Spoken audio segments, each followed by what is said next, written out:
Bien, donc je vais corriger l'exercice. Donc pour ce faire, alors j'ai recopié les consignes ici. Donc il faut faire un projet fil rouge, donc remplir la fiche d'entreprise et créer un persona. Donc l'énoncé. Alors le projet fil rouge concerne la mise en œuvre d'une place de marché entre particuliers pour articles de glisse de seconde main. Cette application est faite pour le compte d'une entreprise qui vend des produits, des articles donc de haut de gamme et durables. Donc, dans le cadre de la démarche éco-responsable, ils désirent prolonger la durée de vie de leur matériel en favorisant la vente entre particuliers. Donc ça, c'est à retenir. Vente entre particuliers. L'entretien et la réparation. Les transactions, ne pourront concerner que les articles de la marque. Ils mettent pour cela à votre disposition leur base de données d'articles et d'accessoires associés. Donc il faut collecter les besoins.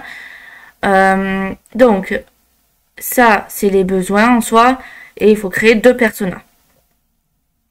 Donc, voilà, très bien. Alors, je vais ouvrir une nouvelle fenêtre. Alors, ici, pour faire une démonstration après. Alors, on va attendre que ça charge tranquillement. Donc, pour ce faire, alors, voici le travail. Voilà. Donc, l'exercice. Donc, type d'article de glisse proposé. Rossignol est une entreprise renommée dans le domaine des sports d'hiver, offrant une gamme complète d'articles de glisse. Cela comprend des skis alpins, des snowboards, des chaussures de ski, de fixation, des bâtons, ainsi que des vêtements et des accessoires de sport d'hiver. Donc ça, c'est bien. Alors, historique de l'entreprise. Alors moi, ce que je te conseille là-dessus, c'est de partir sur une frise chronologique. Donc, t'en as plein que tu peux trouver comme modèle. Donc, en soi, garde ça, mais une frise chronologique parce que c'est plus parlant, on va dire. Les correcteurs sont directement, et les clients, les entreprises, etc., sont plus attirés par une frise chronologique où ils voient le résultat que par un texte. Donc, le fondateur de l'entreprise, en 1907, Albert Rossignol, à Voiron en France. Ça, c'est bien, parce qu'on a la ville aussi. Étape clé de croissance. Rossignol a connu plusieurs étapes clés de croissance. Donc, développement des premiers skis mécaniques. Ok, ça c'est bien. Acquisition par le groupe Silver. Rachat par les fonds d'investissement. Et acquisition de la société. Bon, ça c'est bien parce que tu développes chaque étape. Alors, peut-être mettre en supplément, là tu dis les premiers skis. Parle aussi, là tu parles des chaussures, mais peut-être mettre un petit historique de comment ont été fabriquées les premières chaussures, etc. Bon, je sais c'est de l'annexe, mais en soi ça peut être intéressant. Alors, géographie du marché. Donc, présente dans de nombreux pays à travers le monde. Quel pays? Ça on peut te demander quel pays, parce que de nombreux pays, ça veut tout dire et ça veut rien dire en soi. Est-ce que, par exemple, t'en trouves au Pérou? Est-ce que tu en trouves à Londres aussi potentiellement? Voilà. Donc développe cette partie-là. Donc, ok, notamment en Europe, en Amérique du Nord et en Asie. Donc ça c'est bien, mais en soi tu réponds pas de nombreux pays. Là c'est des régions que tu dis. Enfin c'est des continents. Donc en soi on s'attend à ce qu'ils soient dans ces continents, oui, mais voilà, développe les pays. Donc qu'est-ce qui distingue cette marque des autres? Ok, donc l'innovation technologique, mais si on se souvient, on veut de quelque chose de responsable et durable ici. Donc c'est noté haut de gamme et durable. Donc voilà, garde ça en tête. Ça, tu parles de la technologie, mais il n'y a pas que ça. Il y a aussi le côté éco-responsable qui doit rentrer en ligne de compte. Donc, haut de qualité, de savoir-faire artisanal et ses capacités repousser les limites de la performance. Tac, donc ça, c'est bien.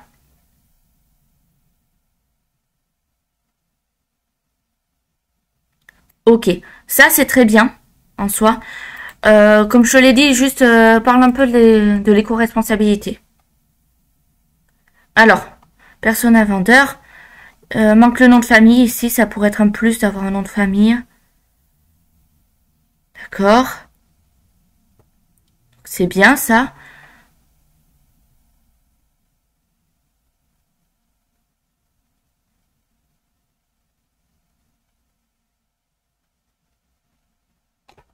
Alors, je regarde juste. Très bien. Elle fait que du ski? Est-ce qu'elle fait pas du snow, de la raquette ou que sais-je? Donc en soi, peut-être mettre... je sais pas. Je sais pas comment l'amener, mais c'est une question qu'on peut te poser niveau profession. Est-ce qu'elle fait que du ski? Est-ce qu'elle fait pas du snow pour niveau passionné, j'ai envie de dire? Donc voilà.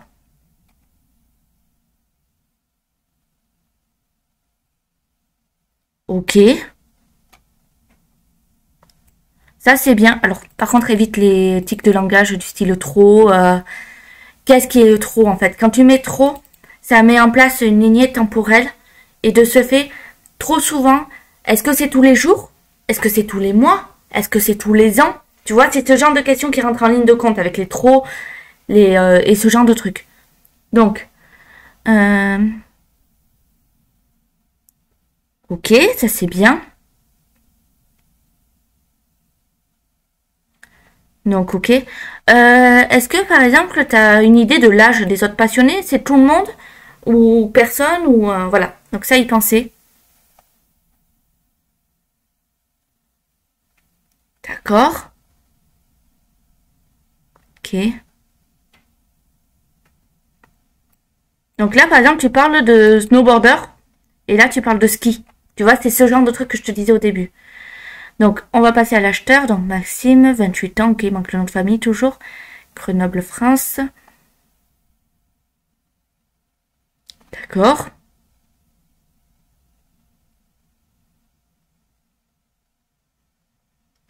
Ok.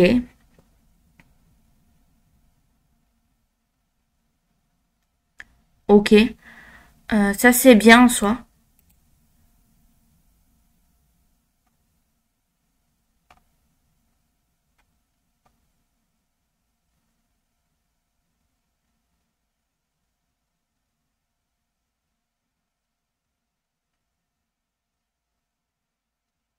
Ok. C'est vraiment pas mal ce que tu as fait. Alors, je vais te montrer un persona donc fictif. Hop, ici. Enfin, des personas fictifs. Alors, en soi, je crois que dans celui-là, il manque la partie entreprise. Donc, là, c'est un designé que j'ai fait. Alors, en général, les personnages sont designés pour pouvoir, entre guillemets, se les approprier plus facilement. Mais c'est pas mal ce que tu as fait aussi parce que ça permet d'avoir justement plus de détails. Alors là, par exemple, alors comme ceci. Donc là, tu as Paul Pierre, par exemple. Donc, tu as une photo de la personne. Alors là, c'est une image, je suis d'accord, mais bon, si tu peux mettre une photo, c'est mieux. Donc l'âge, l'occupation, l'adresse, donc la personnalité, les gains. Qu'est-ce qu'en fait le site application va lui apporter? Voilà. Les freins. En quoi ça peut représenter un frein, cette application? Est-ce que, par exemple, il a peur de se faire arnaquer par une personne? Est-ce que, au niveau des paiements ou des ventes, est-ce que, par exemple, il a peur d'acheter des skis de mauvaise qualité, tu vois? Parce que en soi, comme c'est la vente entre particuliers, tu sais pas sur qui tu tombes au final. Donc ça peut être ça, son frein. Ce genre de truc. Donc son objectif, alors ça, je regarde à nouveau. Donc là, tu l'as mis. Son objectif. Donc ça, c'est bien. Alors, hop. Hop, ici. Donc son objectif, c'est bien. Tu n'as pas dit ses applications favorites. Pense à le dire. Donc la biographie, bon ça tu l'as dit. L'équipement, qu'est-ce qu'il a comme équipement tech? Et l'appétence technologique, est-ce que c'est quelqu'un qui est doué en informatique, donc il pourra entre guillemets s'en sortir ou pas? Tu vois? Donc c'est niveau utiliser le site. Et là par exemple, bon, c'est une autre possibilité, Rose Bordenave. Donc voilà. C'est exactement pareil en soi. Sauf que c'est designé. Alors ce que tu as fait, comme je te l'ai dit, c'est très bien. Mais voilà, tu as des petits détails à revoir. Voilà. Donc hop. Donc si on reprend ton truc, là c'est bien. T'as le persona vendeur, le persona acheteur et tu as décrit Rossignol. Donc c'est très bien, continue comme ça.